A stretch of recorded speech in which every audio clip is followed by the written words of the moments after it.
Anup should I speak? Yes, sir. Please go ahead. We are live. Thank you so much, Anup.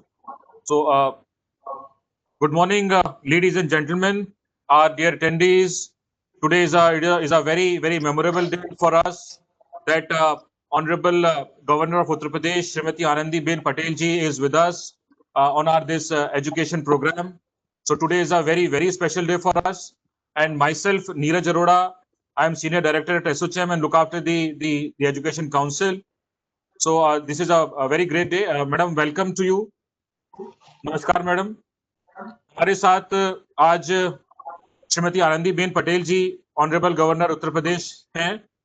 हमारे साथ हमारी education council के वरिष्ठ सदस्यगण हैं और एसोचेम के महासचिव हैं।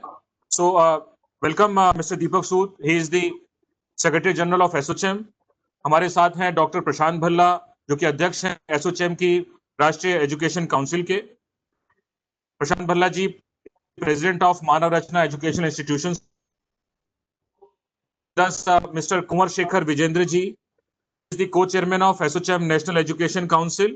He is the co-founder and chancellor of Shobit University, Meerut and Saharanpur. We have with us Mr. Vineet Gupta ji. He is the co-chairman of SOCHM National Education Council and is the founder and trustee of Ashoka University. तो ये बहुत ही खास का विषय है कि madam आप हमारे साथ हैं और मैं पहले मैडम के बारे में कुछ इंट्रोडक्शन देना चाहूंगा, उसके बाद मैं आमंत्रित करूंगा हमारे महासचिव दीपक सूद जी को। जैसा कि आप सभी को मालूम है, मैडम उत्तर प्रदेश राज्यपाल के प्राचीन हैं। करियर की शुरुआत एक शिक्षिका के तौर पर की थी और एक समाज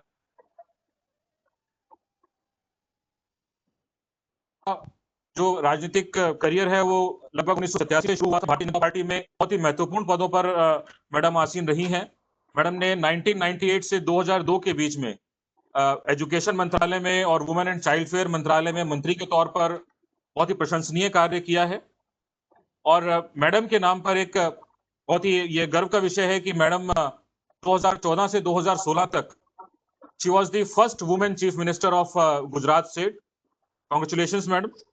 और मैडम छत्तीसगढ़ और मध्य प्रदेश के गवर्नर पद पर भी आसीन रही हैं। जुझारू व्यक्तित्व और संघर्षपूर्ण व्यक्तित्व का पहचान इसी बात से होती है कि despite of threats of terrorists was involved in the flag hosting at Lal Chowk in Srinagar on 26 जनवरी 19। तो इससे ये मालूम होता है कि मैडम में कितना जुझारूपन है और संघर्ष की प्रवृत्ति है। Welcome madam. Now I would like to invite Shri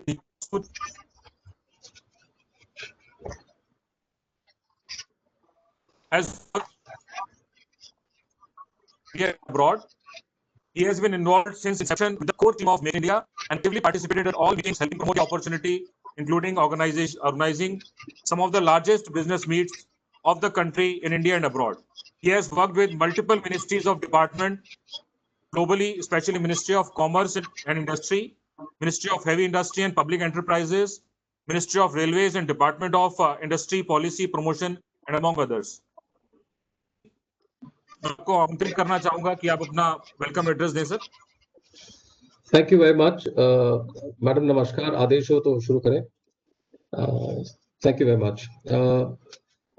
national policy, education policy has been conceived to be the most comprehensive, एक बड़ी इंक्लूसिव, सब लोगों को साथ लेके चलने वाली, all encompassing and future forward एक पॉलिसी बनी है। सो this is something with which we have all got together. So once again, my words of welcome to everybody. Thank you very much for joining this SOCHM webinar this morning. And this policy is something that is replaced एक 34 साल पुरानी policy जो इस देश में चल रही थी, उसको इसने रिप्लेस किया है। मूलधार जो इस पॉलिसी का है is about knowledge centric learning, which attributes the competencies around this space rather than just putting an education as a ways and means of creating humans as resources.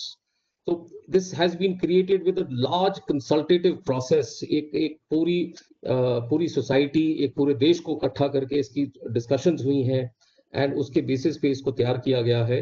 NEP 2020 has formulated with consultations over 2 lakh suggestions, which have come from almost 2.5 lakh panchayats, and so much more data that is available to me. So I just thought I will share it with you. India is in a mission mode, and as a country, Honorable Prime Minister is talking about taking India into the $5 trillion economy, and some of us are even talking about $10 trillion economy. तो ये चीजें तब possible हो पाएंगी अगर हम अपने students को whether from primary stage to the higher education stage, जब तक वो पाइपलाइन तैयार नहीं करेंगे तब तक ये चीज नहीं होगी. तो इसलिए आई फाइंड कि ये एक बहुत बहुत जरूरी महत्वपूर्ण स्टेप है towards that direction that one is talking about. Rote learning एक तरीका था स्टडी का, that has been replaced by application based learning. हम इस सारी चीज को किस तरीके से अप्लाई करके सीखें चलाएं is I think very very important.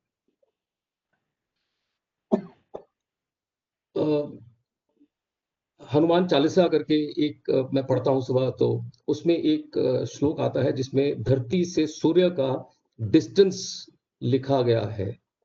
Knowledge एक ऐसी चीज है जो हमारे शास्त्र हैं, योग है, आयुर्वेद है, कई चीजें ऐसी हैं जो आज तक लोगों को समझ में नहीं आई. इतनी एडवांस्ड नॉलेज बेस्ड एक कंट्री थी हमारी यूनिवर्सिटी, तक्षशिला, ये ऐसी ऐसी जगह पे हैं जहाँ पे आप सोच नहीं सकते. सो एक कंट्री की डिजायर है कि हमें वापस ये पद्धति वापस चाहिए हमें. We want to be the knowledge centre of the world once again, and उस चीज की उसकी नींव रखनी बहुत जरूरी है, उसकी तरफ काम करना बहुत जरूरी है. And therefore, we want to be known as a vibrant, knowledge-centric country, which is the knowledge of the world. Knowledge is what is going to be the economy of the world. IP is जिसको कहते हैं ना कि दुनिया में product बनाने वाली बहुत कंपनी है, IP जिसके पास होगा वो सबसे बड़ा कंट्रोल करेगा दुनिया को. So I think that is another very very important step.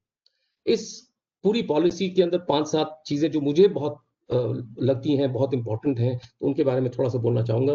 कि हमारी एक मल्टीलिंगुअल फीचर है इस कंट्री का, जो कि इंडियन सिविलाइजेशन जो हमारी पूरी कंट्री में है, एक बाइंडिंग फीचर है हमारा. और उसके लिए multi ethnic and multi linguistic society का जो हमारा एक पूरा ढांचा है, उसको ध्यान में रखते हुए इस पॉलिसी ने आपको पहले 5 साल अपनी मदर टंग में सीखने का अवसर दिया है, एंड उसके बाद आप चूज कर सकते हैं. progressively you can learn more languages, and therefore the whole thing would be in such a way कि आप एक ग्लोबल सिटीजन 21st सेंचुरी के लिए रेडी हो पाएंगे. स्टेट्स को फ्लेक्सिबिलिटी दी गई है depending on how they would want to approach this whole thing. So it is not कि हमने आपको बताया आप कीजिए. It is very flexible in nature, and therefore states have the power to decide what is the best for the people, because one brush can't paint everybody, and that's very very important. मुझे सबसे अच्छी चीज जो इसमें लगी वो ये लगी है कि it says how to think, not the point what to think. सोच जो है गहरी होनी चाहिए, वाइड होनी चाहिए, जिसे कहते हैं ना vertical horizontal thinking, 360 degree holistic kind of thinking. So I think इस एजुकेशन पॉलिसी के थ्रू बच्चों को ये अवसर दिया जाएगा कि out of box thinking, out in learning, आप एक्सपीरियंशियल लर्निंग कैसे कर सकते हैं. तो this to me is very very important. हम जब पढ़ते थे तो हमें बताया गया इंजीनियर बन जाइए, डॉक्टर बन जाइए, लॉयर बन जाइए, पर हमारे पास वो चॉइस नहीं थी. आज के बच्चों को ये चॉइस दी जा रही है कि अगर आप इंजीनियर बनना चाहते हैं पर आपको लिटरेचर का, हिंदी लिटरेचर का शौक है, तो आप उसको सीख सकते हैं. So the flexibility of education that has actually been given with this policy is to my mind a very very essential thing. सिर्फ पढ़ाई लिखाई करके बच्चे तैयार करना is not the goal, but is also about how employable and individual employment creation कैसे होगी, ये पॉलिसी के अंदर भी इंक्लूड किया गया है. प्रधानमंत्री जी ने, ऑनरेबल प्रधानमंत्री जी ऑन दी 15 अगस्त को NRF, the national research foundation के बारे में बात की. सो research is essential component. Academic research और जरूरी हो जाती है, एंड आई थिंक हम लोग वहां पे काफी हद तक पिछड़ गए हैं for the way of education that we had. So with this institution and autonomous institution, they will take care of the funding, they will take care of monitoring. 4 एक areas हैं जहाँ पे ये लोग इसके ऊपर काम करेंगे, and I think we will definitely benefit over a period of time. ये रातों रात नहीं होगा, but it's a step in the right direction. Government has promised कि वो 6% of GDP spend करेगी education के ऊपर. and जो gross enrollment ratio of 50% है, that's a very good target to have. And I think private universities have already done their part, but I think the public universities really need to look at it, and therefore this is extremely important. Students की hand holding opportunity जो है employment से, learning से, industry ready होने के लिए, so internships is very essential. I think that is another place where industry can come and play a role. And as an ASSOCHAM is a body, ma'am, जिसपे 4.5 lakh member हैं, direct और indirect members मिला के all across India, छोटे बड़े हर किस्म का उद्योगपति हमारे साथ जुड़ा है. एंड इन सब का बिलीव यह है कि एजुकेशन एक होलिस्टिक लर्नर सेंट्रिक, जो आपका जो आदमी लर्नर है उसके सेंट्रिक, उसको सोच उसके हिसाब से फ्लेक्सिबल सिस्टम होना चाहिए, जो कि ये पॉलिसी पूरी हद तक मीट करती है. And I think the 3 more things which I would like to say: we need to work on a convergence and I would say assimilation of the ecosystem of thinking, कि सोच खुली कैसे हो, आप एक आदमी को opportunity of thinking, free thinking कैसे मिले. हमारे लोगों को, जैसे मैंने पाइपलाइन के बारे में बात किया, Honorable Prime Minister is talking about this $5 trillion economy, China +1 policy, the geopolitical scenarios. Indian markets are going to grow. हम लोगों के पास इतनी मैन्युफैक्चरिंग और सर्विसेज की अपॉर्चुनिटी आने वाली है that हमारे पास इतना रिसोर्स तैयार होना चाहिए कि हम इस अपॉर्चुनिटी को एनकैश कर सकें. दुनिया भर में people are going old. Indians will replace jobs. Indians will be ready to replace jobs, and this policy would also help in that direction. And most important, and the final point that I would say is, all stakeholders must align their efforts. It is the resultant of all the forces, and when all forces work in one direction, we will be able to achieve the future of this country is highly bright. And I think at ASSOCHAM we promise that we will take all steps that we can as industry body to ensure that this is a roaring success. Namaskar, ma'am. Thank you very much for this opportunity. Jai Hind. Thank you, sir. Thank you, Deepak Sood ji. Thank you so much. और एसोचैम, जैसे sir ने बताया, हमारे लगभग 4 लाख से अधिक industry members हैं across the India. And in our education council we have various universities associated with us across the country. तो सभी स्टेट से हमारे एजुकेशन काउंसिल के अंदर काफी यूनिवर्सिटीज, काफी इंस्टीट्यूशंस जुड़े हुए हैं. और ऐसे करके हमारी एजुकेशन काउंसिल पूरे देश में शिक्षा के स्तर को सुधार करने के लिए काम कर रही है. माननीय शिक्षा मंत्री जी ने भी हमारे प्रोग्राम में 2 बार आए हैं अभी इस ड्यूरेशन में. तो इसी कड़ी में मैं अब बुलाना चाहूंगा डॉक्टर प्रशांत भल्ला जी को, जो कि चेयरमैन है एसोचैम के एजुकेशन काउंसिल के, and he is the president of Manav Rachna education institutes also. Manav Rachna education institute is one of the leading institution of secondary and higher education in India. Dr. Bhalla is a young dynamic leader spearheading the quest for quality education. Under his leadership, Manav Rachna Educational Institution has evolved into a global level of institution in its 30 years of journey. Dr. Prashant Bhalla ji, over to you. Thank you Neeraj. सबसे पहले मैं आज एसोचैम द्वारा आयोजित NEP 2020 Uttar Pradesh राज्य के लिए शिक्षा व अवसरों का स्वर्णिम कल कार्यक्रम में सम्मिलित होने के लिए आप सबका आभार व्यक्त करता हूं. इस कार्यक्रम में सर्वप्रथम मैं माननीय राज्यपाल महोदया श्रीमती आनंदीबेन पटेल जी का, जो कि खुद एक शिक्षाविद रही हैं, का सम्मिलित होने के लिए अपने हृदय की गहराइयों से आपका स्वागत व सम्मान करता हूं. मैं आज आभार व्यक्त करना चाहता हूं कि नई शिक्षा नीति पर व उत्तर प्रदेश की शिक्षा में नई शिक्षा नीति के आने से होने वाले सकारात्मक बदलावों जैसे विषय पर आपने अत्यंत महत्वपूर्ण सुझाव रखने के लिए हमें समय दिया और इस कार्यक्रम में समस्त देश के शिक्षाविदों को संबोधित कर रहे हैं. एसोचैम के राष्ट्रीय शिक्षा परिषद के अध्यक्ष होने के नाते, education promotion society of India के कोषाध्यक्ष व association of private self financing universities of Haryana का अध्यक्ष होने के नाते मैं शिक्षा के जुड़े प्रदेश व देश के विचारों में कई संगोष्ठियों में जुड़ा रहा और माननीय शिक्षा मंत्री और अन्य गणमान्य मंत्री महोदयों के समक्ष समग्रता से रखने का अवसर मिलता रहा कई ऐसे फोरम्स में. इस बात में कोई संदेह नहीं है कि लगभग 3 दशकों के बाद भारतीय शिक्षा के इन महत्वपूर्ण बदलावों के समक्ष देश के विद्यार्थियों का भविष्य उज्जवल होगा. जिस शिक्षा नीति का इंतजार हम काफी समय से कर रहे थे, वो एक शिक्षा नीति आज एक क्रांति के रूप में आज यहाँ पे आई है और उत्तर प्रदेश भारत देश का एक ऐसा महत्वपूर्ण राज्य है जो संस्कृति और सभ्यता की अलौकिक मिसाल है, और उत्तर प्रदेश सरकार द्वारा नई शिक्षा नीति को लागू करने हेतु उच्च शिक्षा के क्षेत्र में महत्वपूर्ण कदम उठाने की पहल भी शुरू कर दी गई है। एक 17 सदस्यों की कमेटी के गठन से उसकी शुरुआत हुई है, और जो बदलाव हम एक्सपेक्ट करते हैं इस एजुकेशन पॉलिसी के आने के बाद, उन बदलावों के ऊपर चर्चाएं शुरू हैं और काम ऑलरेडी काफी ऐसा चल पड़ा है, जिससे कि हम उम्मीद करते हैं कि जो उत्तर प्रदेश एक देश है, एक प्रदेश है जो अपने इस देश में एक अलग ही मिसाल खड़ी कर सकेगा। इसमें जो हम 17 सदस्य कमेटी की बात करें, इसमें संबंधित शिक्षाविदों को शामिल करके विभिन्न कोर्सेज और सिलेबस के बदलते समय और टेक्नोलॉजी के अनुसार जो अपग्रेड करने की जरूरत है, उसमें कार्य किया जा रहा है। और जहां तक हम उत्तर प्रदेश की बात करें, वहां की बोली में मिठास है और संस्कृति में अपनापन है, मगर इसके साथ ही विशाल राज्य होने के साथ साथ विभिन्न चुनौतियां भी हैं। जहां अयोध्या, मथुरा, काशी के रूप में इस राज्य की पहचान है, वहां कुंभ के रूप में प्रयागराज और नवाबी व अदब के रूप में लखनऊ को जाना जाता है।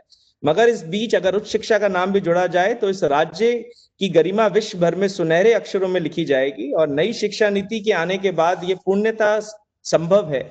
नई शिक्षा नीति के कई ऐसे महत्वपूर्ण पहलू दीपक सूद जी ने भी उसका जिक्र किया कि जो ये शिक्षा नीति है कैसे एक नया बदलाव ला सकती है, और इसका एक इकोनॉमी पे कितना मेजर इम्पैक्ट है। और एज इंडस्ट्री ऑर्गेनाइजेशन जिस तरह का हमारा मेंबरशिप बेस है, वो सारे एजुकेशन के प्रति समर्पित हैं, जुड़े हुए हैं, और चाहते हैं कि शिक्षा नीति से जो बदलाव हम उम्मीद कर रहे हैं उसमें इंडस्ट्री का जितना योगदान इसमें आ सके वो आगे बढ़कर उसमें जुड़ने को अग्रसर है।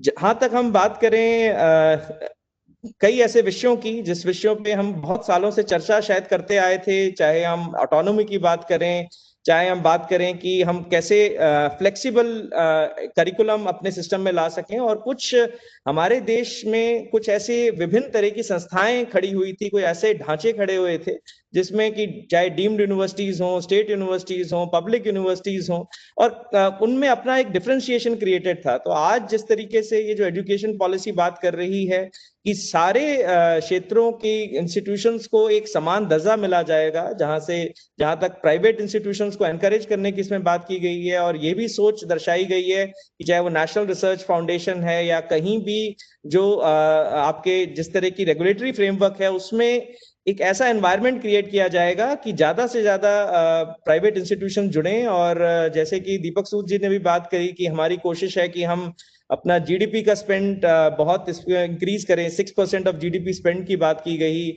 हमारी कोशिश है कि हायर एजुकेशन में हम 50% जीआर अचीव करें। तो अगर हम ये जो सोच ये नेशनल एजुकेशन पॉलिसी हमें दे रही है, अगर हम उसको इम्प्लीमेंट करने की बात करें तो इसमें मुझे लगता है कि प्राइवेट सेक्टर की एक बहुत महत्वपूर्ण भूमिका रहेगी, और उसको भी आगे बढ़ चढ़कर इसमें सहयोग देना होगा। तो ये जो एक नीति आई है, ये नीति एक डायरेक्शन दे रही है, एक स्ट्रैटेजिक विजन दे रही है, पर उसकी इम्प्लीमेंटेशन में जब हम सारे लोग जुड़ेंगे, और जो जिस तरीके से हम पिछले कुछ समय से देख रहे हैं कि सरकार की तरफ से हमारे आदरणीय प्रधानमंत्री जी से लेके सारे शिक्षा मंत्री हमारे रहे हैं, अलग अलग प्रदेशों के मुख्यमंत्री, गवर्नर्स जिस तरीके से जुड़ के इस शिक्षा नीति को आगे लेके चल रहे हैं, हमें उम्मीद है कि जो सोच ये शिक्षा नीति दर्शाती है उसका कार्यान्वयन भी उसी हिसाब से होगा। और उत्तर प्रदेश के उस परिप्रेक्ष्य में अगर मैं बात करूं तो कई ऐसी फोरम्स पे डिस्कशंस, वेबिनार्स के थ्रू या अलग अलग, जैसे कमेटी की बात की गई, उसमें विचार विमर्श का कार्य शुरू हो चुका है, और उसमें अगर जीवन पर्यंत शिक्षा की बात करी जा रही है, उसको सिखाने के बारे में, दूरस्थ शिक्षा, ऑनलाइन कोर्सों के संबंध में सुझावों के बारे में बात की जा रही है, और डिग्री कार्यक्रम में जो एक संरचना में बदलाव की एक सोच लाने की जरूरत है, उसके ऊपर भी काफी विचार इकट्ठे किए जा रहे हैं, और शिक्षा के व्यवसायीकरण के रोकने के लिए भी कार्य योजना बनाने के लिए विषयों पर चर्चा की जा रही है। मैं अगर आज जो इस फोरम पे जो मैं अपनी एक आखिरी बात रखे चीज को अपनी तरफ से बोलना चाहूंगा कि ये एक ऐसा समय है जो कि एक चैलेंज भी रहा, और हम पिछले 6-7 महीने से एक महामारी को भी देख रहे हैं, और इस समय जितने शिक्षाविद हैं और हमारे जो यहाँ अध्यापक गण हैं, सबने मिलके इस पे बहुत अच्छा काम किया और ये इंश्योर किया कि जो जिस तरह से बच्चों को सपोर्ट चाहिए और शिक्षा में कंटिन्यूटी चाहिए वो मेंटेन रहे। और इसी बीच ये जो शिक्षा नीति आई है, अगर हम इस शिक्षा नीति के सही पहलुओं को समझें और उस पर विचार करें और उसको आगे इम्प्लीमेंट करने में सहयोग करें, तो जो एक हम बात कर रहे थे, करते आए हैं हमेशा, कि कैसे एक हमारा जो भारत देश था वो विश्व गुरु रहा और एक नॉलेज सेंटर रहा, और आगे आने वाले समय में मेरे ख्याल से हम जरूर उस तरह का एक दर्जा दोबारा प्राप्त कर सकते हैं। और मैं पुनः आप सबका यहाँ पधारने पे धन्यवाद करता हूँ। हमारे राज्यपाल महोदय का धन्यवाद जो उन्होंने यहाँ समय निकाला, और जितने शिक्षाविद हमारे साथ जुड़े हैं उन सबका धन्यवाद। मेरे को पैनलिस्ट यहाँ पे हैं, हमारे को चेयरमैन एसोचैम के कुंवर शेखर विजय जी और विनीत गुप्ता जी और दीपक सूद जी हमारे सेक्रेटरी जनरल हैं। आप सबका धन्यवाद, और नीरज जी को बधाई इस तरह के प्रोग्राम को आयोजित करने के लिए। धन्यवाद। धन्यवाद रविकांत जी, धन्यवाद। स्पीच में काफी अच्छे पहलुओं को छुआ है सर। अभी इसी कड़ी में मैं आमंत्रित करना चाहूंगा श्री कुंवर शेखर विजेंद्र जी को। Kunwar Shekhar Vijendra ji is the co-founder and chancellor of Shobit University, Meerut and Saharanpur. He is the co-chairman of National Education Council of ASSOCHAM. He had been instrumental in the development of several higher education institutions, 2 universities, research centers, and an Ayurveda medical college and hospital in Uttar Pradesh. He is also advisor to Sri J.P. Mathur Charitable Trust, New Delhi, and is the advisor to Harijan Sevak Sangh, which was founded by Mahatma Gandhi ji. And he is the chairman of UP Bodybuilding and Fitness Association. तो कुंवर शेखर जी, मैं आपको आमंत्रित करूंगा sir आपके speech के लिए। Sir, over to you sir. Thank you very much Neeraj, thank you very much. प्रख्यात शिक्षाविद, वरिष्ठ राजनेत्री, माननीय राज्यपाल उत्तर प्रदेश आदरणीय श्रीमती आनंदीबेन पटेल जी को एसोचैम के इस प्लेटफॉर्म पर मैं अभिनंदन करता हूँ, स्वागत करता हूँ, प्रणाम करता हूँ। नई शिक्षा नीति नव भारत के निर्माण की एक घोषणा है, जहां संपूर्ण मानव विकास हेतु सभी स्तर पर कार्य किया जा रहा है और किया जाएगा। मानव एक मशीनी संसाधन न बन सके, इस बात का विशेष ध्यान रखते हुए यह ऐतिहासिक बदलाव है। हमारा उत्तर प्रदेश अनंत काल से शिक्षा और ज्ञान का केंद्र रहा है। भोले की नगरी काशी, जो हमारे यशस्वी प्रधानमंत्री श्री नरेंद्र भाई मोदी जी की राजनीतिक कर्म क्षेत्र भी है, वहां हमेशा से ही पूरे विश्व से शिक्षार्थी और शोधार्थी ज्ञान प्राप्त करने हेतु आते रहे हैं, जिसका ऐतिहासिक तथ्य भी 11वीं-12वीं सदी से तो मिलता ही है, लेकिन वो अनंत काल से चलता रहा है। आपके नेतृत्व और मार्गदर्शन में आज उत्तर प्रदेश राष्ट्र को शिक्षित और सुदृढ़ बनाने में महत्वपूर्ण भूमिका निभा रहा है। हमें गर्व है कि उत्तर प्रदेश अकेला ऐसा राज्य है जहां 2 IIT हैं, साथ में IIM है, NIT है, IIIT है, 6 सेंट्रल यूनिवर्सिटीज हैं, 31 स्टेट यूनिवर्सिटी हैं, 8 डीम्ड यूनिवर्सिटी हैं और 29 प्राइवेट यूनिवर्सिटी के साथ साथ हजारों उच्च शिक्षा संस्थान हैं, जो राष्ट्र में शिक्षा का प्रचार प्रसार करने हेतु और हमारे युवाओं को सुदृढ़ बनाने में महत्वपूर्ण भूमिका निभा रहे हैं। पिछले महीने हमारे यशस्वी प्रधानमंत्री जी ने कहा था कि ये नई शिक्षा नीति ये खाली एक शिक्षा को लेकर बनाई गई नीति नहीं है, ये एक राष्ट्र नीति है। 34 साल बाद राष्ट्रीय शिक्षा नीति की घोषणा के साथ भारत में फिर वो गौरवशाली सुधार हुआ है, जिसमें मानव संसाधन न बन मानव को बनाने का प्रयास होगा, जिसके लिए हम जाने जाते रहे हैं। मनुर्भवा का एक नारा हमने हमेशा दिया है। शिक्षा नीति एक आवश्यकता आधारित नीति अत्याधुनिक अनुसंधान और सर्वश्रेष्ठ प्रक्रियाओं नव भारत का मार्ग प्रशस्त करने वाली पहल का एक समायोजन है। नई शिक्षा नीति बचपन से उच्च शिक्षा तक समान पहुंच पर जोर दे रही है और 2 करोड़ स्कूली बच्चों के एकाकीकरण, सामाजिक आर्थिक रूप से वंचित समूहों के ठोस प्रयासों के साथ अंतिम छोर तक मौजूद व्यक्ति के लिए शिक्षा सुनिश्चित करके अंत्योदय को मूर्त रूप देने का कदम माना जा रहा है। और वो एक अंत्योदय को मूर्त रूप देने का एक बहुत बड़ा प्रयास है। राष्ट्रीय शिक्षा नीति एक तरह से पुरानी प्रथाओं के प्रस्थान को इंगित करती है।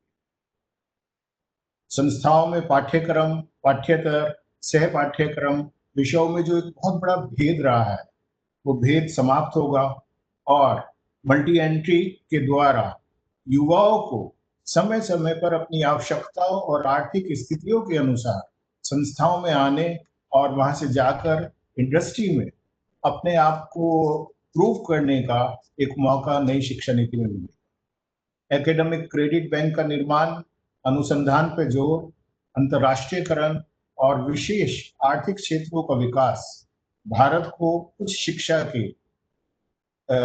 एक डेस्टिनेशन के रूप में फिर से स्थापित करने में एक बहुत बड़ी भूमिका निभाने वाला है। ये हमारा सबका पूर्ण विश्वास है। जैसा कि दीपक सूद जी ने कहा कि बहुभाषी शिक्षा और भारत के ज्ञान को बढ़ाने का यह प्रयास दरअसल तक्षशिला और नालंदा वाले महान दिनों की हमारी शैक्षिक विरासत को वापस लाने का एक अनूठा प्रयास है, जिसके लिए हमारे यशस्वी प्रधानमंत्री माननीय नरेंद्र भाई मोदी जी, हमारे शिक्षा मंत्री और वो सभी लोग जो इस नीति को बनाने में, लागू करने में जुड़े हैं, वो साधुवाद, उनको बहुत बहुत साधु। ये एक ऐसी नीति है जो आधुनिक है, फिर भी जड़ों के साथ जुड़ी हुई है। ये ऐसा है जैसे हम पुरानी हवेली की दहलीज पे बैठे हैं, जहाँ से अब हमें ये तय करना है कि वो संस्कार, परंपराएं हमारे साथ रहें, लेकिन हम एक नए भारत के निर्माण के लिए एक नया रास्ता भी चुन सकें। नए भारत के निर्माण में हमारी नई शिक्षा नीति एक मील का पत्थर साबित होगी और ये यूनेस्को के सतत विकास के लक्ष्यों को पूरा करने के लिए भी सक्षम है और उन्हें भी इसमें समाहित किया गया। 21वीं सदी ज्ञान की सदी, मानवता के व्यापक विजन के साथ मानवीय मूल्यों की स्थापना की सदी। ऐसे में नई शिक्षा नीति का आना इस राष्ट्र के, हमारे राष्ट्र के लिए एक बहुत बड़ा कदम है और इंटरेस्ट, एबिलिटी और डिमांड की बिना मैपिंग किए एक होड़ लगी हुई थी कि एजुकेशन दी, बिना जाने हम एक रेस में लगे हुए। आज उस रेस से हम वापस आए और क्रिटिकल थिंकिंग और इनोवेटिव थिंकिंग के लिए हमारे युवाओं को ये नई शिक्षा नीति प्रोत्साहित कर रही है। Instead of what to think, how to think की जो एक बात दीपक जी ने कही, वो बात मैं भी दोहराना चाहूंगा। ये ही देश को इनोवेशन और नवाचार के लिए ले जाएगा, ऐसा मेरा मानना है। और उत्तर प्रदेश की जो विविधताएं हैं, उनका समावेश भी हम इस नई शिक्षा नीति में अपने युवाओं के साथ कर सकेंगे और ये बहुत ही आवश्यक। जैसा कि प्रशांत जी ने कहा कि इस शिक्षा नीति में सेंट्रल डीम्ड स्टेट और प्राइवेट फंडेड यूनिवर्सिटीज को एक मापदंड में विकसित करने की बात कही गई है। ऐसे में विभिन्न राज्यों द्वारा बनाई गई प्राइवेट यूनिवर्सिटी रेगुलेटरी बॉडीज और एक्ट को भी नई शिक्षा नीति के संदर्भ में पुनर्समीक्षा की आवश्यकता है। और मेरा पूर्ण विश्वास है कि माननीय राज्यपाल महोदया के नेतृत्व में और मार्गदर्शन में इस तरह की पुनर्समीक्षा उत्तर प्रदेश में भी की जाएगी। मुझे आशा है कि माननीय मुख्यमंत्री जी द्वारा नई शिक्षा नीति के इम्प्लीमेंटेशन हेतु जो टास्क फोर्स बनाई गई, उसमें भी समाज के जहाँ शिक्षाविदों को एक स्थान दिया गया है, उसमें भी, क्योंकि उत्तर प्रदेश में यदि हम देखते हैं तो 27 प्राइवेट यूनिवर्सिटी, तो उनका भी कहीं ना कहीं उसमें एक सहयोग लिया जाएगा और उन्हें भी कहीं स्थान दिया जाएगा जिससे कि उनके द्वारा किए जा रहे कार्यों को भी वहां सम्मिलित किया जा सके। और एसोचैम जैसी संस्थाएं, जो औद्योगिक संस्थाएं, विश्व देश की सबसे पुरानी संस्थाएं हैं, उनके द्वारा भी सहयोग इसमें लिया जाए। ग्रामीण युवाओं को शिक्षित और एम्पावर करने के लिए ग्रामीण क्षेत्रों में जो संस्थाएं स्थापित की गई हैं, चाहे वो विश्वविद्यालय हों, चाहे उच्च शिक्षण संस्थान हों, मेरा मानना है कि हमें उन्हें विशेष प्रोत्साहन देने की आवश्यकता है, राज्य स्तर पर भी और केंद्र स्तर पर, जिससे कि ग्रामीण क्षेत्रों में न केवल निवेश बढ़ेगा, बल्कि जो ग्रॉस एनरोलमेंट रेशियो को 50% करने का टारगेट हमने नई शिक्षा नीति में लिया है, हम उसे भी प्राप्त कर सकेंगे और इसमें हमें बहुत मदद मिलेगी। उत्तर प्रदेश की जब मैं बात करता हूँ, उत्तर प्रदेश में एक बहुत बड़ा समूह है उच्च शिक्षा संस्थानों का। मुझे लगता है कि एक साथ ज्ञान सर्जन और ज्ञान संसाधनों को एक दूसरे से बांटने की प्रवृत्ति को बढ़ाने के लिए माननीय राज्यपाल महोदय का मार्गदर्शन बहुत आवश्यक है। आज देश में एक सामूहिक अनुसंधान की आवश्यकता है, सामूहिक रिसर्च की आवश्यकता है, नवाचार की आवश्यकता है। उसके लिए हमें कहीं ना कहीं एक नॉलेज ग्रिड बनाने की आवश्यकता है, और मुझे लगता है कि हमारा उत्तर प्रदेश इसमें एक लीड ले सकता है, एक ऐसी नॉलेज ग्रिड बना सकता है जहां हमारे सभी उच्च शिक्षण संस्थान एक दूसरे से जुड़े हों, और जहां जैसी आवश्यकता हो, चाहे मेंटोरशिप की आवश्यकता हो, चाहे संसाधनों को लेने की आवश्यकता हो, चाहे सामूहिक अनुसंधान की बात हो, वहां हम सब लोग एक दूसरे के साथ मिलकर न केवल उत्तर प्रदेश के विकास के लिए, बल्कि राष्ट्र के विकास के लिए औद्योगिक संस्थाओं के साथ एक समन्वय शिक्षण संस्थाओं का होना बहुत आवश्यक है। मुझे खुशी है कि आज एसोचैम के कार्यक्रम में आप हमारे साथ। शोभित विश्वविद्यालय, हमारा एक विश्वविद्यालय गंगो एक छोटा सा कस्बा है जिला सहारनपुर में, वहां पर स्थित है। तो वहां पर मैंने महसूस किया कि जब हम अनुसंधान की बात करते हैं, तो अनुसंधान सिर्फ ऐसा ना हो कि जो राष्ट्रीय अंतर्राष्ट्रीय स्तर पर एक पेपर पब्लिश करने के लिए, वो स्थानीय स्तर की जो समस्याएं हैं उनके समाधान हेतु भी उस तरह का यह अनुसंधान विश्वविद्यालय में होना आवश्यक है। उसके लिए एमएसएमई के साथ एक जुड़ाव होना बहुत जरूरी है। और मैडम, मुझे खुशी है आपको बताते हुए कि आईआईए, इंडियन इंडस्ट्री एसोसिएशन, जिसमें करीब 8,000 के करीब एमएसएमई जुड़ी हैं, वो शोभित विश्वविद्यालय के साथ इस विषय पर कार्य कर रहे हैं। एक एमओयू के माध्यम से हम लोग कार्य कर रहे हैं, और आपके माध्यम से मैं सभी विश्वविद्यालयों को ये कहना चाहूंगा कि एसोचैम, जो एपेक्स ओल्डेस्ट बॉडी है, वो विश्वविद्यालयों के साथ अनुसंधान में, नवाचार में इस तरह का सहयोग करने के लिए हमेशा से तत्पर है और सहयोग करेगी। मैं माननीय राज्यपाल महोदय का तहे दिल से धन्यवाद देता हूं कि आप आज हमारे बीच में आए, और आपसे प्रार्थना करता हूं कि नई शिक्षा नीति के द्वारा संपूर्ण राष्ट्र और विशेष तौर पर उत्तर प्रदेश को सुदृढ़, स्मार्ट और शिक्षित बनाने हेतु हमारा मार्गदर्शन करें। एसोचैम और एसोचैम से जुड़ी लाखों संस्थाएं आपके साथ कदम से कदम मिलाकर चलने के लिए आतुर हैं, तत्पर हैं। इस हमारे राज्य के 20 करोड़ से ज्यादा जो आबादी है, वहां यदि शिक्षा का प्रचार प्रसार हम उस तरह से कर सकते जैसा आपका विजन रहा है, आप अपने आप एक बहुत प्रख्यात शिक्षाविद हैं, उस विजन के साथ यदि हम लोग काम कर सके तो एक पूर्ण बदलाव हम अपने प्रदेश में ला सकते हैं। ये मेरा पूर्ण विश्वास है। आपको बहुत बहुत धन्यवाद, बहुत बहुत आपका आभार कि आज आप हमारे बीच में हैं। प्रणाम। धन्यवाद कुमार शेखर जी, धन्यवाद आपका, आपके स्पीच के लिए। अब मैं आमंत्रित करना चाहूंगा ऑनरेबल गवर्नर उत्तर प्रदेश श्रीमती आनंदीबेन पटेल जी को कि आप एजुकेशन पॉलिसी के बारे में और उत्तर प्रदेश में इसकी अपॉर्चुनिटीज के बारे में कुछ कहें और हमें हमें मार्गदर्शन दें। Madam, over to you madam.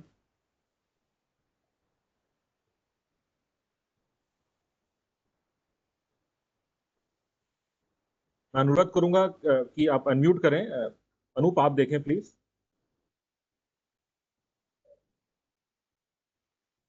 Hello Anoop. Madam, मैं आपसे रिक्वेस्ट करूंगा कि आप अनम्यूट करें।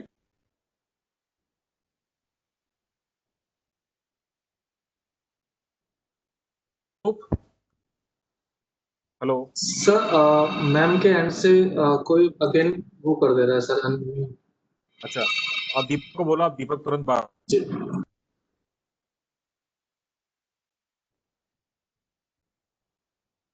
डिस्कनेक्ट हो गया है। ओहो।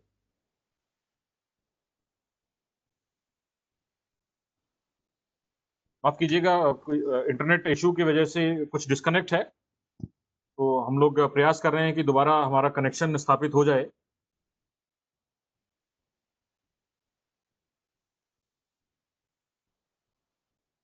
इस बीच विनीत जी, क्या मैं आपसे रिक्वेस्ट कर सकता हूं कि आप प्रोग्राम को आगे बढ़ाएं? जब तक हम प्रयास कर रहे हैं, हमारा संबंध दोबारा स्थापित हो जाएगा राजस्थान उत्तर प्रदेश से।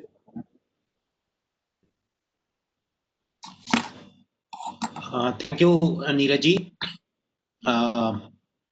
दीपक सूद जी ने, प्रशांत जी ने और उमर जी ने बहुत सारे पॉइंट्स ऑलरेडी अच्छे।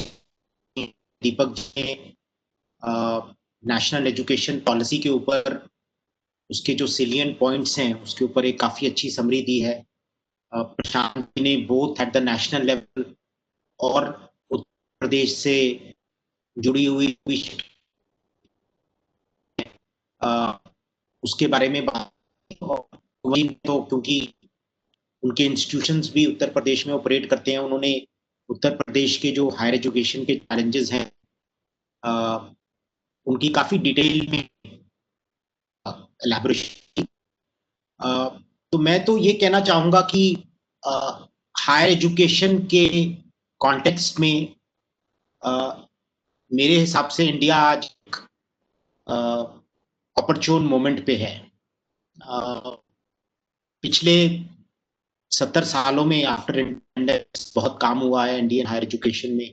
Lot are institutions like the IITs are regarded as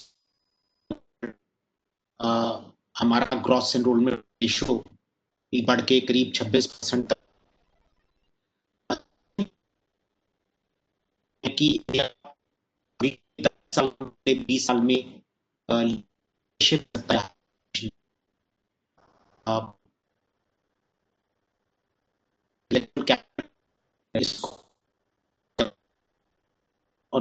मैं कि एक बहुत बड़ी एज है। मेरा ये भी मानना है कि पिछले 15 सालों में due to lots of progressive policies of state बहुत सारे प्राइवेट संस्थान इंडिया में खुले हैं। आज आप देखिए तो प्राइवेट हायर एजुकेशन 60-70% शेयर है हायर एजुकेशन में।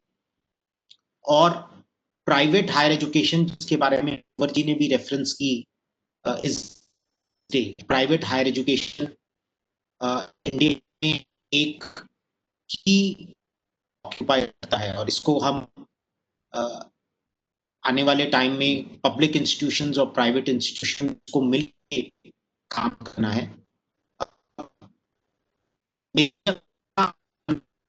पहले भी बहुत सारे स्पीकर बोला, जो न्यू एजुकेशन पॉलिसी है वो मेरे हिसाब से एक रेवोल्यूशन है। इंडिया की जो demographic advantage, cost advantage, human capital advantage, अगर नेशनल एजुकेशन पॉलिसी ठीक से इम्प्लीमेंट है, जो हमारा सबका मानना है कि होगी, तो में एक बहुत महत्वपूर्ण स्थान ले सकता है हायर एजुकेशन में। एजुकेशन से रिलेटेड इंडियन इंस्टीट्यूशंस ऑलरेडी पे हैं। हमारे from IITs, IIMs, Delhi University, other top universities in the country are pretty much right at the top all over the world. They occupy senior positions in academia in the US and Europe. So already at the forefront the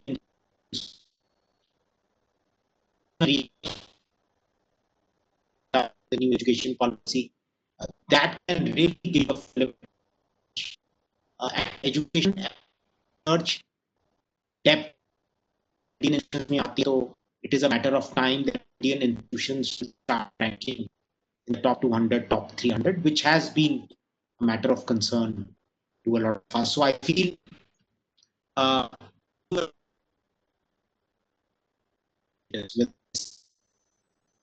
with team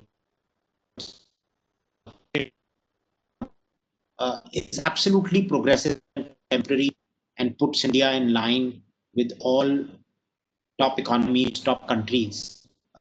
And ये India 10 या 20 साल में अपना right place, it will occupy its right place.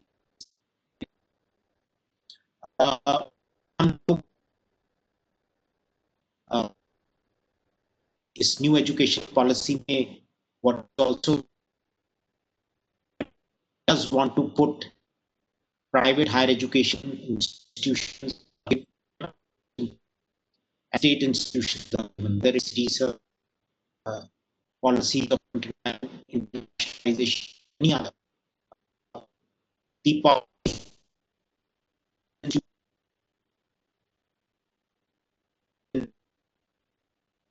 Absolutely, it's a great step forward. It India higher education sector.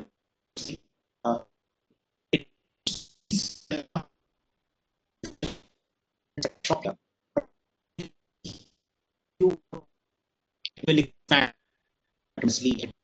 more of students. In the matter of school education, the national education is focused on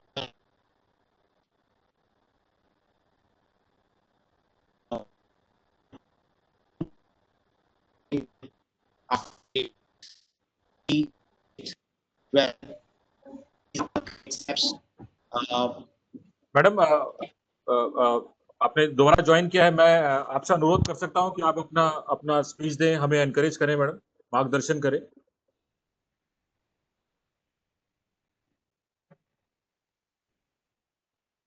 welcome madam, welcome.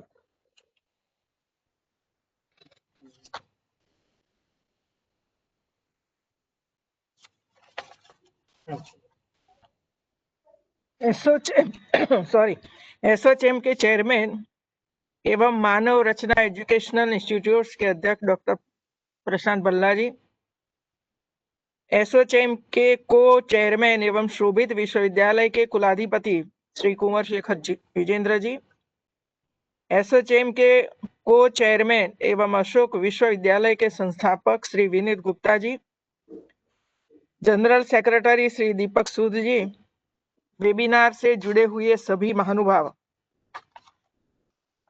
राष्ट्रीय शिक्षा नीति के संदर्भ में आज का यह webinar बहुत ही प्रासंगिक है और बहुत ही उपयोगी है।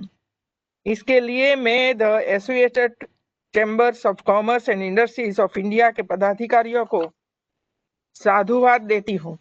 मुझे विश्वास है कि यह वेबिनार उत्तर प्रदेश जैसे बड़े राज्य में राष्ट्रीय शिक्षा नीति 2020 के क्रियान्वयन में महत्वपूर्ण भूमिका निभाएगा। किसी भी राष्ट्र की प्रगति उसकी आर्थिक संपन्नता और सुरक्षा का आधार उसकी शिक्षा व्यवस्था की गुणवत्ता और गतिशीलता की क्षमता पर निर्भर करता है। वास्तव में भारत केंद्रित वैश्विक उद्देश्यों की पूर्ति का प्रयास नई शिक्षा नीति है। यह देश में ही नहीं अपितु विश्व भर में शायद एक ऐसी बड़ी नीति है जिससे 2,50,000 ग्राम पंचायतों, 6,600 ब्लॉक, 6,000 यूएलबी और 677 जिलों से 2 लाख से अधिक सुझावों पर विचार करने के बाद ही तैयार की गई है। यह ज्ञान का प्रकाश समाज के प्रत्येक वर्ग क्षेत्र तक पहुंचाने का संकल्प है। यह शिक्षा नीति 130 करोड़ भारतीयों की आकांक्षाओं, उम्मीदों और भावनाओं को अपने अंदर समेटे स्वर्णिम भारत का स्वप्न लिए एक विजन डॉक्यूमेंट है। आने वाले समय में यह नीति एक ऐसा मानव संसाधन तैयार करेगी जो राष्ट्र निर्माण में निर्णायक भूमिका निभाएगा। शिक्षा एक ऐसा क्षेत्र है जिससे सभी जुड़े हैं। वर्तमान पीढ़ी अपनी भावी पीढ़ी को अपने से अधिक सुरक्षित और संपन्न भविष्य प्रदान करने की लालसा रखती है। प्रगति और विकास इसी मानवीय अपेक्षा और अभिलाषा को पूरा करने के लिए ग्राम पंचायत से लेकर राष्ट्रीय स्तर तक नीतियों और परियोजनाओं के स्वरूप निर्धारित होते हैं। नीतियों और परियोजनाओं के क्रियान्वयन के लिए शिक्षित और कुशल मानव शक्ति की आवश्यकता होती है, जिन्हें शिक्षा व्यवस्था ही तैयार करती है। शिक्षा में निवेश एक ऐसा प्रयोग है जिसका लाभ हमें पीढ़ी दर पीढ़ी मिलता रहता है। नई शिक्षा नीति के आने से नए युग के निर्माण की नींव पड़ी है और यह 21वीं सदी के भारत को नई दिशा देने में सहायक होगी। इस नीति में प्रशंसा योग्य अनेक ठोस कदम उठाए जा रहे हैं जो 21वीं सदी की चुनौतियों के लिहाज से आवश्यक है। इसके साथ ही यह शिक्षा नीति आत्मनिर्भर भारत की दिशा में एक महत्वपूर्ण कदम भी है। 4-5 वर्षों के व्यापक विचार विमर्श और 2 लाख से अधिक सुझावों पर लंबे मंथन के बाद राष्ट्रीय शिक्षा नीति को स्वीकार किया है। ऐसी राष्ट्रव्यापी तथा विस्तृत भागीदारी के कारण यह शिक्षा नीति सही मायनों में राष्ट्रीय अपेक्षाओं और समाधानों को समाहित करती है। देश के प्रधानमंत्री श्री नरेंद्र भाई मोदी की मंशा के अनुरूप जब 2022 में देश स्वतंत्रता का 75वां वर्ष मनाएगा, तब छात्र राष्ट्रीय शिक्षा नीति के नए पाठ्यक्रम के तहत पढ़ाई करेंगे। यह पाठ्यक्रम आधुनिक भविष्य के दृष्टिकोण से बेहतर और वैज्ञानिक सोच से पूर्ण होगा। यह शिक्षा के क्षेत्र में क्रांतिकारी बदलाव की शुरुआत का समय होगा। शिक्षा का उद्देश्य अच्छे नागरिक बनाना है। शिक्षा से हर वर्ग को अपेक्षाएं हैं।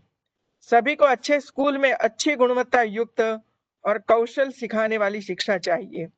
सभी को ऐसी शिक्षा चाहिए जो जीविकोपार्जन से जोड़े और व्यक्तित्व में आत्मविश्वास उत्पन्न करे। प्रत्येक मानव की अपेक्षा होती है कि उनके बच्चे चरित्रवान बने, अपनी संस्कृति, अपनी विरासत और परंपरा से जुड़े रहे। इस नई शिक्षा नीति में नैतिकता, मानवीय मूल्य तथा संवैधानिक अपेक्षाओं से बच्चों को परिचित कराने की आवश्यकता पर अनेक सुझाव प्राप्त हुए हैं। यह प्रसन्नता की बात है कि राष्ट्रीय शिक्षा नीति में वर्षों से चली आ रही शिक्षा व्यवस्था में जो बदलाव लोग चाहते थे उसका पूरा ध्यान रखा गया है। आज जरूरत इसके इम्प्लीमेंटेशन को लेकर कि इस चुनौती को सफलतापूर्वक पूरा करने में, व्यवस्थाओं को बनाने में जहां कहीं कुछ सुधार की आवश्यकता हो, उसका रास्ता हम सभी मिलकर निकालें। हर देश अपनी शिक्षा व्यवस्था को अपने जीवन मूल्यों के साथ जोड़कर राष्ट्र निर्माण के लक्ष्यों के अनुसार सुधार करते हुए चलता है। मकसद ये होता है कि देश की शिक्षा व्यवस्था अपनी वर्तमान और आने वाली पीढ़ियों के भविष्य को उज्जवल और सुरक्षित करे। राष्ट्रीय शिक्षा नीति का आधार भी यही सोच है। इसके अतिरिक्त नई शिक्षा नीति शैक्षिक ज्ञान और प्रशिक्षण से मिलने वाली आर्थिक उपार्जन पर भी ध्यान केंद्रित करती है। नई शिक्षा नीति कौशल आधारित समझ और रोजगार परकता को लेकर बहुत गंभीर है। शिक्षा नीति में भारत को ताकतवर बनाने, उसे विकास की नई ऊंचाई पर पहुंचाने, नागरिकों को और सशक्त करने के लिए ज्यादा से ज्यादा नए अवसर बनाने पर खास जोर दिया गया है। हमें यह समझना होगा कि जब भारत का विद्यार्थी चाहे वो नर्सरी में हो या फिर कॉलेज में, वैज्ञानिक तरीके से पढ़ेगा और तेजी से बदलती जरूरतों एवं समय के हिसाब से पढ़ेगा, तभी वो राष्ट्र निर्माण में सकारात्मक भूमिका निभा पाएगा। सच तो ये है कि नई शिक्षा नीति के लागू होने से भारतीय शिक्षा तंत्र अंतरराष्ट्रीय मानकों के करीब पहुंचेगा। नई शिक्षा नीति में प्राथमिक शिक्षा पर जोर दिया गया है। बुनियादी शिक्षा ही बच्चे के भावी जीवन की आधारशिला होती है। प्राथमिक शिक्षा को उसकी मातृभाषा में दिए जाने पर विद्यार्थी पर गहरा प्रभाव पड़ता है और वह जल्दी सीखता है। नई शिक्षा नीति के तहत मातृभाषा में अध्ययन को महत्व दिया गया है, जिससे बाल मन सहजता से पुष्पित, पल्लवित हो सकेगा। राष्ट्रीय शिक्षा नीति की सबसे बड़ी विशेषता यह है कि जहां इसमें बालिकाओं एवं दिव्यांगों की शिक्षा के मद्देनजर सकारात्मक निर्णय लिए गए हैं, वही सामाजिक समस्याओं के निराकरण एवं शिक्षा के व्यापारीकरण को रोकने के भी प्रयास किए गए हैं। इसके साथ ही देश की प्राचीनतम भाषा संस्कृत की महत्ता को विशेष रूप से रेखांकित किया गया है तथा वैश्विक स्तर पर शैक्षणिक गुणवत्ता एवं शोध का भी नीति में ध्यान रखा गया है। राष्ट्रीय शिक्षा नीति ने पूरी ईमानदारी से उन समस्याओं एवं बाधाओं को पहचाना है जो लड़कियों की शिक्षा के रास्ते में आती है। राष्ट्रीय शिक्षा नीति में शिक्षा के सभी स्तरों पर वंचित समूहों की समान सहभागिता सुनिश्चित की गई है एवं उनमें विशेष रूप से वंचित महिलाओं की गुणवत्तापूर्ण शिक्षा पर विशेष ध्यान दिया गया है, जिसमें पहला कदम शिक्षा में बालिकाओं की भागीदारी बढ़ाने के लिए जेंडर समावेशी फंड की रचना की गई है। अकादमिक क्रेडिट बैंक की स्थापना से महिलाओं को सर्वाधिक लाभ होगा, क्योंकि व्यक्तिगत एवं पारिवारिक कारणों से उनकी गतिशीलता बहुत अधिक रहती है। इसके अतिरिक्त multiple entry and exit system में अनेक विकल्प वाले विषयों का प्रावधान भी महिलाओं के लिए अधिक उपयोगी होगा, जिससे उन्हें विभिन्न स्तरों पर सर्टिफिकेट, डिप्लोमा एवं डिग्री प्राप्त करने के अनेक अवसर उपलब्ध होंगे। उच्च शिक्षा के स्नातक स्तर के पाठ्यक्रम में विशेष सुधार किए गए हैं। इसके अंतर्गत 4 वर्ष के स्नातक कार्यक्रम में विद्यार्थी अपनी सुविधा अनुसार शिक्षा प्राप्त कर सकेंगे। वे सर्टिफिकेट, डिप्लोमा या डिग्री प्राप्त कर सकते हैं तथा उनके द्वारा अर्जित क्रेडिट उनके क्रेडिट बैंक में जमा हो जाएगा। वे जब भी पुनः एडमिशन लेना चाहे, उनके द्वारा अर्जित क्रेडिट जुड़ जाएगा। 4 वर्ष के बाद शोध के साथ स्नातक की डिग्री मिल जाएगी। इस क्रम में वही विद्यार्थी शोध के क्षेत्र में आगे आएंगे जिनकी रुचि शोध में होगी। शोध को बढ़ावा देने के लिए राष्ट्रीय शोध फाउंडेशन की स्वीकृति दी गई है। यह निश्चय ही एक सराहनीय प्रयास है। इसी प्रकार इस शिक्षा नीति में भारत में विदेशी विश्वविद्यालय को अपना कैंपस स्थापित करने के अवसर दिए जाएंगे। इससे शिक्षा की गुणवत्ता में सुधार होगा और भारत के शिक्षाविदों को रोजगार के अवसर भी मिलेंगे। साथ ही भारत में शिक्षा प्राप्त करने के बाद देश से पलायन में भी कमी आएगी। इससे हमारी बौद्धिक संपदा का उपयोग देश में ही होगा। कॉलेजों को स्वायत्तता प्रदान की जाएगी और मल्टी फैकल्टी संस्थान विकसित किए जाएंगे। चिकित्सा और कानून शिक्षा को छोड़कर पूरे उच्च शिक्षा के क्षेत्र में अंतरराष्ट्रीय स्तर के संस्थान स्थापित किए जाएंगे। मैं उत्तर प्रदेश सरकार की इस नीति के प्रति प्रतिबद्धता को ध्यान में रखते हुए बहुत खुश हूँ। माननीय मुख्यमंत्री योगी आदित्यनाथ जी ने राज्य में इसके क्रियान्वयन के लिए टास्क फोर्स का गठन किया है। टास्क फोर्स राज्य में इसको प्रभावी ढंग से लागू करने पर एक रोड मैप तैयार करेगी ताकि राज्य शिक्षा प्रणाली में और सुधार हो। 23 करोड़ की आबादी के साथ उत्तर प्रदेश भारत का सबसे अधिक आबादी वाला राज्य है। इस जनसंख्या का 1/4 भाग 5 से 14 वर्ष के बीच की आयु का है। उत्तर प्रदेश की जरूरतों के इन सांख्यिकी पहलू के प्रति संवेदनशील होने के नाते राज्य सरकार ने अपने 2020 के बजट में कई बदलाव की घोषणा की है। आज जब नीति निर्धारण हो गया है, तब हमारी जिम्मेदारी बनती है उसके अमलीकरण की। राष्ट्रीय शिक्षा नीति को जमीनी स्तर पर उतारने की जिम्मेवारी हम सभी के ऊपर है। राष्ट्रीय शिक्षा नीति सिर्फ एक दस्तावेज नहीं है। भारत के वर्तमान और भविष्य को बनाने के इस महायज्ञ की सफलता में सभी की आहुति आवश्यक है। एसोचैम जैसे संगठन और अन्य जिनके पास क्षमता का एक मजबूत नेटवर्क है, को छात्रों की इंटर्नशिप और प्लेसमेंट के साथ साथ विश्वविद्यालयों के मजबूत नेटवर्क निर्माण के लिए आगे आना चाहिए। मुझे बताया गया कि associated chambers of commerce and industries of India ने उद्योग और व्यावसायिक नोड्स के साथ शैक्षणिक संस्थानों की नेटवर्किंग के मामले में काफी संवेदनशीलता दिखाई है। यह बहुत अच्छा है, न केवल विशेषज्ञता के मामले में बल्कि नौकरियों के मामले में भी। मैं एसोचैम को नए रुझानों को उसकी अधिकतम क्षमता को बनाए रखने की शुभकामनाएं देती हूँ। कन्वर्जेंस और क्रॉस डिसिप्लिन दृष्टिकोण नई राष्ट्रीय शिक्षा नीति के सशक्त पहलू है। मैं एक कदम आगे जाऊंगी और कहूंगी कि क्रॉस सेक्टोरियल लर्निंग शिक्षा को आधुनिक मांगों और स्थितियों के नए आयामों तक ले जाएगा। अंत में मैं यह अवश्य कहना चाहूंगी कि हमारे राष्ट्र का भविष्य उज्जवल है। हमारी नीति इसे उज्जवल बनाने का वादा करती है।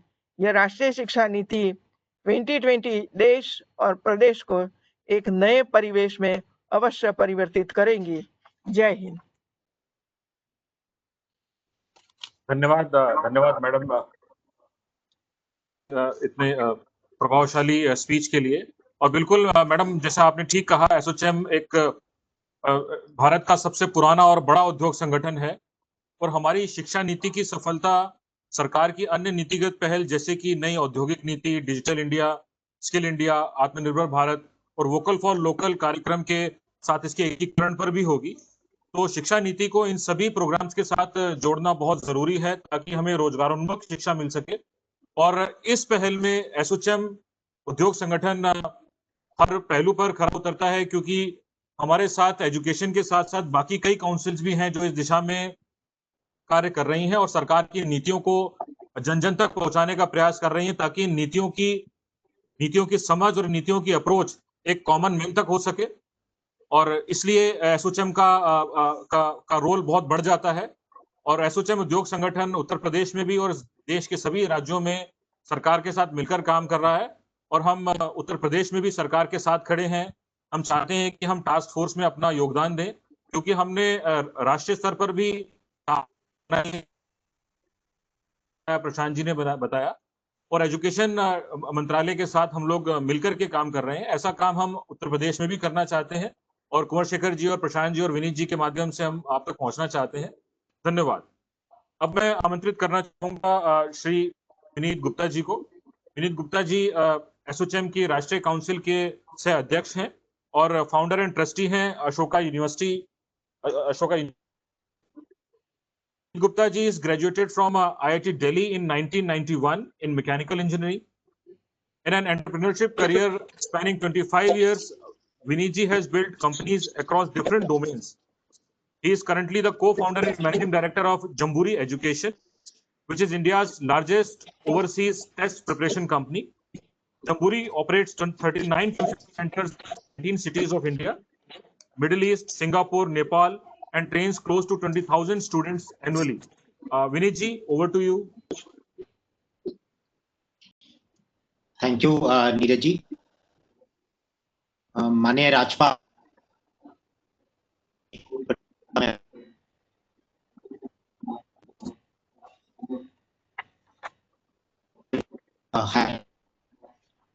से संबंधित अपने विचार शेयर किए हैं।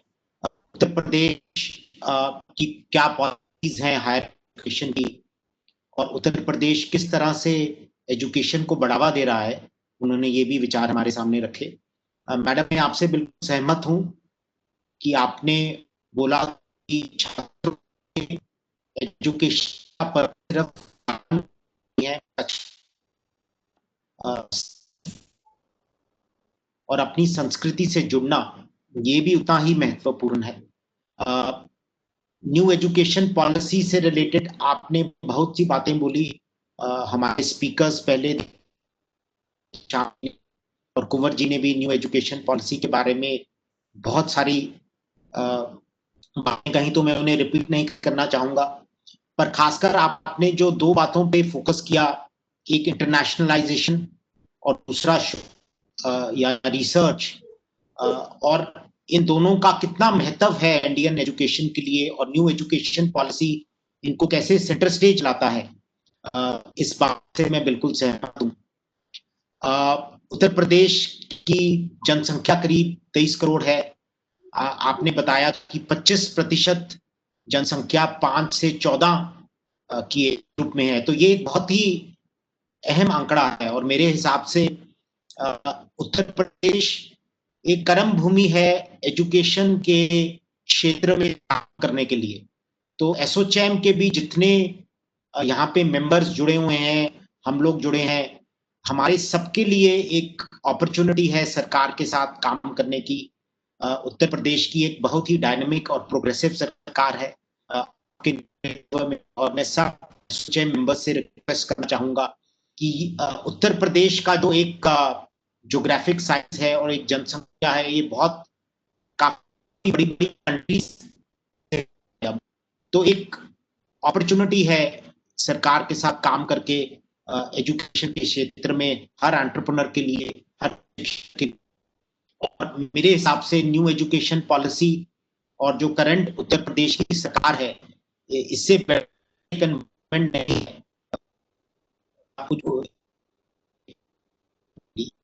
मैं बहुत टाइम नहीं लेना चाहूंगा, बीच में भी मैंने अपने कुछ विचार रखे थे, बट इन विचारों के साथ मैं आपका फिर से बहुत बहुत धन्यवाद करना चाहता हूं कि आपने अपना कीमती समय हमारे साथ शेयर किया।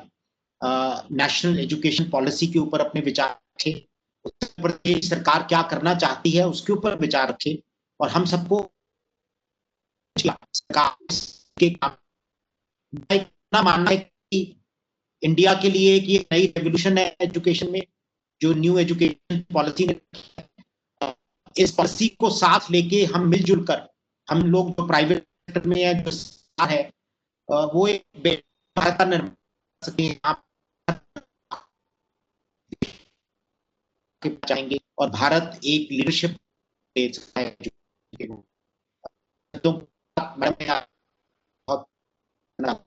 नमस्कार।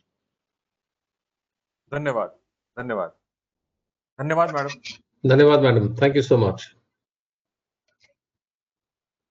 धन्यवाद आपका पधारने और हमारा धन्यवाद मैडम। थैंक यू, प्रणाम madam.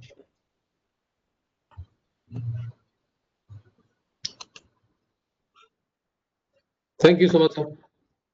Thank you Sood sahab, thank you very much. Sir, Prashant ji, Vineet ji, thank you so much. Thank you. Thank you. Thank you.